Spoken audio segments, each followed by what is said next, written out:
Jayashree Liberty Hospitals, on the occasion of 11th anniversary, free OP consultation and 20% discount in OP. Contact. నమస్తే, నేను విజయ్. నిజంగా India Pakistan యుద్ధం జరిగితే నిజంగా అణుబాంబులు ఒకరి మీద ఒకరు వేసుకునే పరిస్థితి వస్తుందా? అణు యుద్ధమే జరిగితే ఎలాంటి ప్రమాదం ఉంది? ఇప్పటికే పాకిస్తాను మేకపోతు గాంభీర్యాన్ని ప్రదర్శిస్తుంది. ఇప్పుడు కూడా అరిచే కుక్క కరవదు అన్నట్టుగా పాకిస్తాన్ మంత్రి తాజాగా ఒక స్టేట్మెంట్ ఇచ్చారు. మా దగ్గర 130 అణుబాంబులు ఉన్నాయి, ఇవన్నీ కూడా భారత్ మీద ప్రయోగించడానికి అణుబాంబులు తయారు చేసామన్నారు. మరి ఇండియా ఈ విషయంలో సైలెంట్గా ఉందా? సో ఇండియాకు అంతకు మించిన అణుబలం ఉందా? ఎస్, డిస్కస్ చేద్దాం. మనతో పాటు అనలిస్ట్ చంద్ర శ్రీనివాస్ గారు. నమస్తే చంద్ర. నమస్కారం విజయ్ గారు. సో పాకిస్తాన్ ఏమంటుందంటే, మా దగ్గర అణుబాంబులు ఉన్నాయి, మేము ఎప్పుడైనా కూడా వీటిని భారత్ మీద ప్రయోగించడానికి సిద్ధంగా ఉన్నాం, వీటిని తయారు చేసింది భారత్ కోసమే. మరి మన పరిస్థితి ఏంటంటారు? మీరు అన్నట్టు మీ సామెత మీరు ఆల్రెడీ చెప్పారు కాబట్టి ఇప్పుడు నేనేమంటానంటే, కాలు అంటే అది అనకూడదు కానీ కుంటి వాళ్ళకి కొద్దిగా ఉన్నప్పుడు కోల్పోయినప్పుడు ఏదన్నా ఇదిలో ఇన్సిడెంట్లో కాలు కానీ చేయగలరు. నేను లెగిస్తే మనిషిని కాదంటాడంట. సేమ్ పాకిస్తాన్ పరిస్థితి అలానే ఉంది. వాళ్ళ ఇంటిని చక్కదిద్దుకునే పల్లెలు లేకుండా అంతర్యుద్ధం మొదలైంది. ఆ ప్రజల్ని మభ్యపెట్టి ఆర్థికపరమైన విచ్ఛిన్నమైన పరిస్థితి నుంచి ఇప్పుడు ఈరోజు యుద్ధం అనే మేము ఉన్నామనే ఇది సంకేతాలు ఇస్తున్నారు తప్పితే వాళ్ళకి తెలుసు వాళ్ళ శక్తి ఏందనేది. మీరు ఇకపోతే అణుపరీక్షలు అనేది అన్నారు. అణుబాంబులు ఒకప్పుడు కొరియా, ఇప్పుడు సౌత్ కొరియా అధ్యక్షుడు కిమ్ అమెరికాలో లేపేస్తానంటాడు అణుబాంబులు. నిజంగానే అణుబాంబులు తయారు చేశాడు.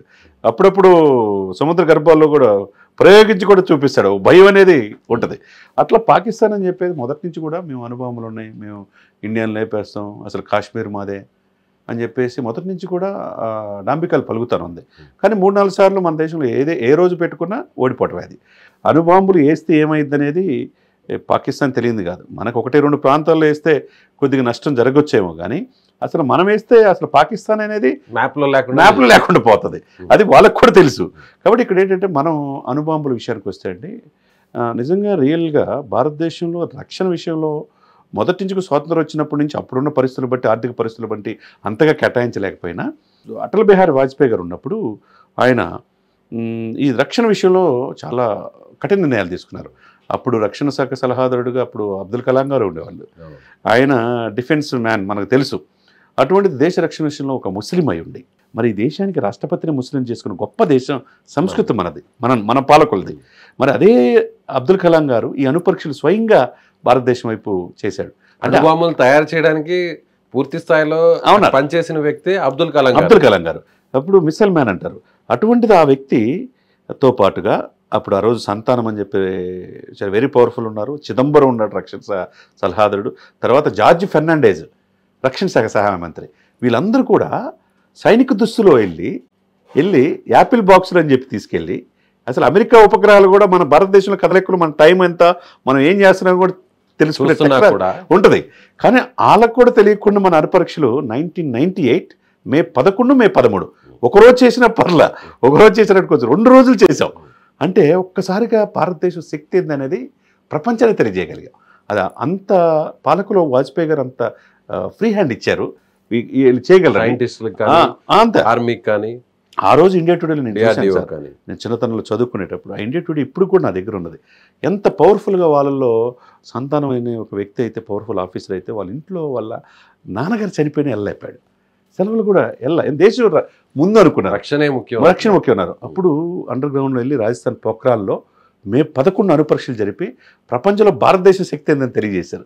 మే 13 వరకు కూడా చేసి ప్రపంచాన్ని తెలియజేశారంటే మరి దాన్ని బట్టి అప్పుడు ఆ రోజు నుంచి జై జవాన్ జై కిసాన్ నుంచి జై విజ్ఞాన్ అనేది స్లోగను అటల్ బిహారీ వాజ్పేయి చేశారు. కాబట్టి భారతదేశం అణుబాంబులు ఎంతమంది ఉన్నాయండి? పాకిస్తాన్ 130 అని చెప్తుంది కదా, దానికి 4 గింతలు ఉంటాయి మన దగ్గర. పెద్ద సమస్య కాదు. అణుబాంబులు వేసుకుంటే ఏముంది, దేశంలో ఏమి లేకుండా నామరూపాలు లేకపోవు. ఎన్నున్నాయనేది కాదు ముఖ్యం, ఎలా వాటిని దిగిందా లేదంటే ఎలా వాటిని ఇచ్చేయాలనేది సమయం సందర్భాన్ని బట్టి. ఏంటంటే ఐక్యరాజ్య సమితి ప్రపంచ దేశాల మధ్య శాంతియుతంగా ఒక చెంప కొడితే 2వ చెంప చూపించే సంస్కృతి మంది సార్ గాంధీ గారి విధానం. అదే సమయంలో గాంధీ గారి కోణం ఒకటైతే భగత్ సింగ్ కోణం కూడా ఒకటి ఉంటుంది. ఇప్పుడు అది స్టార్ట్ అవుతుంది. ఇప్పుడు 23 సంవత్సరాలు ఉరికమ్మని ముద్దాడిన భగత్ సింగ్ గారి కంటే మనం గొప్పలేం కాదు. ఏమంటారు సార్? 23 సంవత్సరాలు చనిపోతారో తెలిసి కూడా వాళ్ళ నాన్న క్షమాభిక్ష పెట్టమని బ్రిటిష్ వాళ్ళు కోరితే నాన్న తప్పు చేసావని చెప్పి ఉరికమ్మని ముద్దాడాడు సార్.